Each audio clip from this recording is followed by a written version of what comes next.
Serrières de Briord accueillait le départ de cette troisième étape de l'Ain-Bugey Val-Romée Tour 2017. Comme chaque jour, les véhicules historiques ouvrent la marche de la caravane, surtout en ce 14 juillet, où leur présence prend toute sa valeur sentimentale.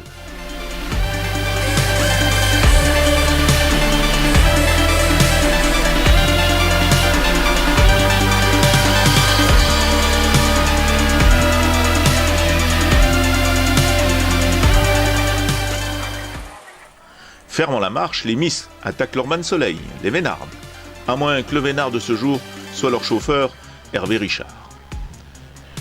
Monsieur le maire, que pensez-vous de l'organisation de ce tour? Que pensez de cette course? C'est magnifique, c'est une organisation rodée déjà, ce que je viens de dire au président de la Fédération française. Et puis c'est devenu des amis, quoi. Les organisateurs, Jean-Marc, Bernard, tout ça, sont devenus des potes, quoi. Alors, est-ce que c'est important pour vous d'avoir des départs d'une course comme ça? Oui, ça met une animation dans le village. C'est pas si souvent qu'on a des événements de cette importance. Voir des équipes internationales comme on voit. Je pense notamment aux Belges, je repense à Van Der Poel. Là. J'ai vu pas plus tard qu'avant-hier sur l'équipe 21 en VTT, en cross-country, là, ouais, qui était ici en 2012. Et je crois que c'est lui qui avait gagné d'ailleurs l'Ain Val-Romée Tour cette année-là. Donc on les voit progresser, c'est chouette, quoi. Enfin, pour quelqu'un qui aime le sport, bien sûr. Ceux qui n'aiment pas ça, d'ailleurs, regardez, voilà. Le sport, hein. J'aime tous les sports, le rugby en premier, le foot et le vélo. Tous les jours, je regarde les arrivées du Tour. Merci beaucoup, monsieur. Je vous en prie. Le Tour a la chance d'accueillir le président de la Fédération française de cyclisme. Son opinion sur cette édition est indispensable, n'est-ce pas? Une épreuve qui a un cachet exceptionnel. C'est une épreuve dont la durée et la difficulté au niveau international chez les juniors en font une épreuve unique en France. Donc elle permet à ces jeunes d'avoir une première confrontation de très haut niveau dans un contexte de moyenne montagne qui est pour beaucoup d'entre eux très difficile. Et sportivement, c'est souvent un palier vers ce qu'ils vont être amenés à rencontrer quand ils passent dans la catégorie espoir. Donc par rapport à toutes ces raisons-là, c'est une épreuve qui a vraiment une place à part dans le calendrier français. Alors c'est la 30e année qu'elle existe, qu'est-ce qu'on peut lui souhaiter? On peut lui souhaiter de continuer encore beaucoup plus longtemps que ça. En tous les cas, c'est une course qui manifestement ne s'use pas, au contraire. On le voit avec la participation, on voit avec le succès qu'elle a en attirant des coureurs étrangers. Donc je crois que tout est réuni pour que ça puisse durer encore un petit bout de temps. Merci beaucoup. Merci. Le village VIP s'anime. Et pour nous, rencontre avec un directeur sportif, fidèle depuis plus de 15 ans au TVO. Richard Tremblay. Il y a à peu près une quinzaine d'années que nous venons sur le Val-Romée. Alors quant à l'équipe, je l'ai dit au départ, on a une petite équipe cette année avec les blessures qui ont évincé donc Maxime Chevalier qui était notre leader, qui aurait pu viser la victoire. Aussi un grimpeur Yael, qui s'est cassé des vertèbres sur une nocturne un mois avant. Bon, maintenant, c'est pas parce qu'on a une petite équipe qu'on n'a pas des grandes ambitions. Hier, Gaëtan nous a fait la surprise d'être devant. Il est tombé sur un Italien qui lui a pris la victoire, mais ça s'est fait en costaud, donc il n'y a rien à redire. Et Gaëtan, il a fait une magnifique étape. Donc voilà, on est content. Qu'est-ce que vous retiendrez de ces 15 ans que vous êtes là? Oui, une quinzaine d'années. Alors ce que je retiens, c'est d'abord une formidable organisation, la convivialité des monsieur Vivier, monsieur Gambade et toute son équipe qui font un travail extraordinaire et qui font un superbe cadeau. Je crois que c'est le plus beau cadeau quand on est coureur cycliste et qu'on a 17-18 ans et on veut faire du vélo, c'est de venir dans le Val-Romée. Donc la preuve, c'est que notre leader en junior 1, Antoine Devanne, ça fait un mois qu'il en parle, qu'il ne dort pas pratiquement. Et la première étape, il est devant, mais il a vidé les batteries et il a une panne de jambes qui l'évince un petit peu du maillot blanc. C'est dommage, mais c'est vraiment un gros cadeau. Des superbes parcours exigeants, mais le vélo, c'est ça, c'est la vérité, c'est l'effort et c'est la convivialité, puis le respect de l'autre. Donc les Pays de Loire seront là encore pendant de nombreuses années? Alors je ne sais pas si c'est moi qui serai responsable de la structure pour venir à Déternam, mais on a une structure assez solide, parrainée par Direct Énergie. En tout cas, nous on est contents de vous voir tous les ans. Et nous, on est très contents de venir ici. Merci. Les chauffeurs sont en plein rear-storming. Ne les dérangeons pas et partons à la rencontre du directeur sportif de l'équipe de France qui nous attend. Qu'est-ce qui est intéressant pour vous dans cette course? Là, clairement, on est en pleine période de préparation pour les coureurs de l'équipe de France pour participer dans 3 semaines au championnat d'Europe au Danemark. Et du coup, on a un vrai support de travail puisque tous les jours, voilà, on a des étapes tracées sur des parcours intéressants et puis aussi avec l'adversité, c'est surtout ça. Il y a un contexte très relevé avec des coureurs étrangers, d'autres coureurs français qui ont à cœur de briller aussi. Donc, du coup, on a tous les ingrédients pour pouvoir bien bosser. Alors, c'est une course quand même qui est bien organisée, paraît-il. Vous en pensez quoi, vous, de l'organisation et de la façon dont ça se déroule de toute façon? Effectivement, je crois que dans le calendrier junior, de manière générale, on va dire en Europe et voire peut-être même dans le monde, c'est une des courses qui a la plus belle structure d'encadrement, que ce soit surtout en termes de sécurité. On voit qu'il y a des motards qui sont très bien aguerris pour pouvoir sécuriser la course, et puis tout l'encadrement et aussi tous les à côté, à savoir les animations, le village départ, et puis voilà, globalement l'engouement qu'il peut y avoir autour de cette course. Donc c'est sûr elle est à part dans le calendrier. Alors je sais que généralement, c'est vrai que c'est pas une période où vous pouvez venir parce qu'il y a d'autres compétitions que vous avez fait. Là, cette année, quand même, pour vous, c'était important de venir. Oui, c'était important. Comme je le dis, on était le week-end dernier au Grand Prix Patton, c'est une Coupe des Nations UCI au Luxembourg. Et à l'origine, lorsque j'ai planifié la saison, j'imaginais faire un stage à la suite de cette course. Et puis j'ai eu le coup de fil de Bernard Gambad qui m'a dit viens, c'est les 30 ans. Et puis du coup, voilà, j'ai transformé ce stage en compétition. Mais pour le coup, voilà, comme je le disais, c'est riche parce qu'on prend beaucoup de temps le soir et le matin à l'hôtel pour débriefer les étapes et pour voilà, bien discuter individuellement avec chacun. On peut espérer que vous reviendrez nous voir un jour alors. Oui, bien sûr, comme je dis, le support il est super, donc oui, ça peut totalement rentrer dans les plans d'une planification de saison. Ouais. Merci beaucoup. Merci.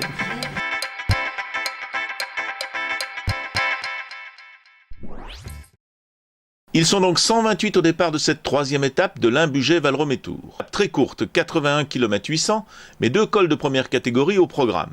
Et un grand plat vers l'arrivée, propre à favoriser les sprinteurs.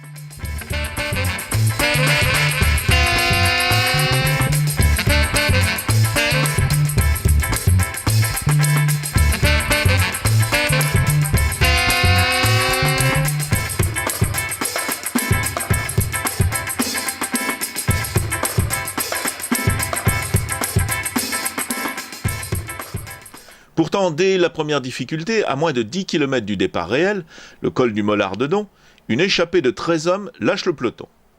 Pas de réaction du maillot jaune, mais l'arrivée est à plus de 60 km.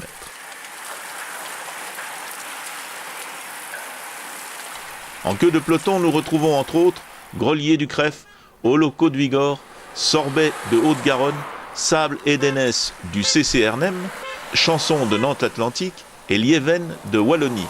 Pour ces hommes, l'arrivée à Charnoz s'annonce comme un autre challenge.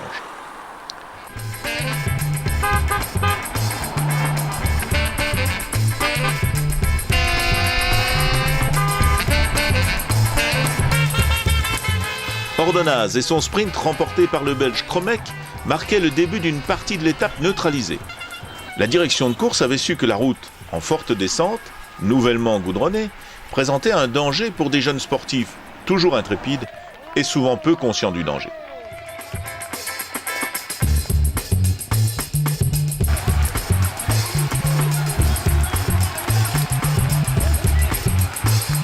Certains en ont profité pour soigner des blessures. Ici, l'Espagnol Belassar Rossello de la Polartec pour une piqûre de guêpe au talon.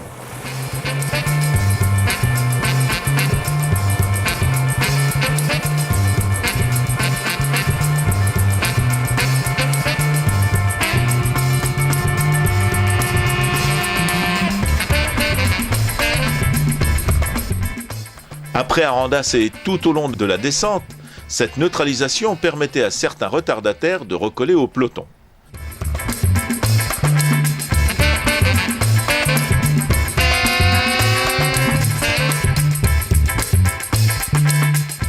À Serrières, peloton arrêté et sous les ordres du président du jury, Laurent Genetelli, redépart en respectant les écarts.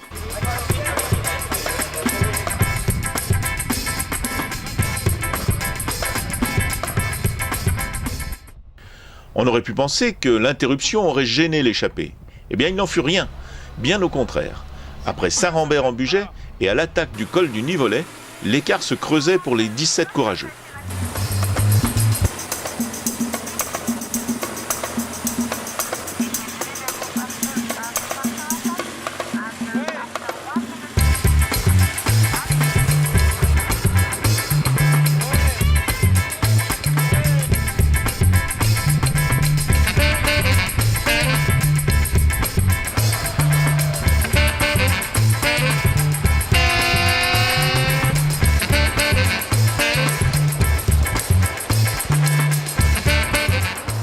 Plus de 50 km/h pour le retour dans la plaine et toujours la minute 30 d'avance pour l'échappée.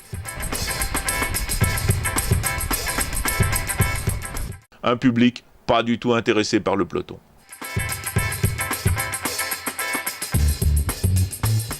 Les échappés avalent les grandes lignes droites avant Ambérieux, contournent la commune et s'élancent ensuite dans la plaine de l'Ain en direction de Gévrieux, à une douzaine de kilomètres de l'arrivée.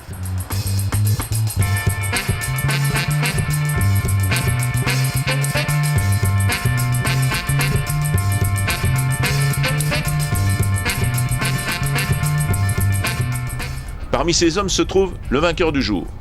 L'Ouest est présent. La Vendée avec Devanne et champion. Talendier du pays de Loudéac. Les Bretons Martens et Le Pennec. Le Rhône-Alpin Le Sage. Mais il y a aussi le Bourguignon Richard, les Belges Kromek, Botters et Anselme, le Néerlandais Herben et le coureur de Besançon Bastien Coutel.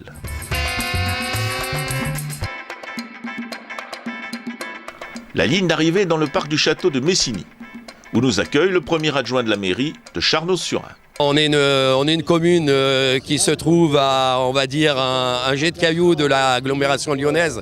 On est à 2,5 km de l'entrée d'autoroute au niveau de Pérouge, donc un lien direct avec l'agglomération lyonnaise. Et la majorité des gens des Charnoziens travaillent sur Lyon. Moi-même, je travaille également sur Lyon, mon épouse également. Donc voilà, donc ce qui fait qu'on a beaucoup de départs le matin, beaucoup de retours le soir. Et de ce fait-là, on est une association parentale qui s'est créée depuis quelques années également, qui au départ était là pour faire la cantine scolaire, donc dans le château. On met le château à leur disposition. Et depuis quelques années, ils font l'accueil périscolaire, donc avant, à partir de 7h30, et le soir jusqu'à 18h30. Donc ce qui permet aux parents de pouvoir déposer les enfants, de partir tranquillement au travail et de pouvoir les récupérer. Dites-moi, est-ce que c'est important pour une commune comme la vôtre de recevoir le Tour du Val-Romais? Alors c'est très important d'abord parce qu'on est très ouvert sur la jeunesse, bien évidemment. Par contre, c'était très inquiétant, je ne vous en cache pas, puisque pour la première épreuve, une arrivée devant le château avec des gravillons, on se posait beaucoup de questions. Mais voilà, ça s'est très bien passé, on est plus que satisfait. Le parc est magnifique, le château est magnifique. Et comme je disais tout à l'heure, on renouvelle notre invitation pour les prochaines courses du Val-Romais. Alors j'ai entendu que vous aviez quand même d'autres compétitions aussi à Charnoz. Merci beaucoup. Alors oui, on a deux. Alors ce ne sont pas des compétitions, on va dire, ce sont plutôt des épreuves sans pas de titre, uniquement des remises de coupe. Donc on a la Charnozienne qui est la plus connue, c'est plutôt du VTT. Avec maintenant on commence à avoir des personnes très aguerries qui commencent à la faire. Ça fait de nombreuses années qu'elle est organisée. On arrive à monter des fois jusqu'à 400 participants. Et également, on a une partie de cette course avec un petit 10 km où on a tous les enfants de l'école qui veulent y participer. Donc automatiquement, ça entraîne tous les parents et ils sont obligés de se remettre au vélo. Et on fait ça uniquement à l'intérieur des plaines de l'Ain, donc sans risque particulier puisqu'on ne traverse aucune route. Pas le temps de discuter, messieurs du staff. Les coureurs passent la ligne. Le vainqueur du jour, le Bourguignon Bastien Coutel. Le maillot jaune à Thomas Champion du Crève Pays de Loire.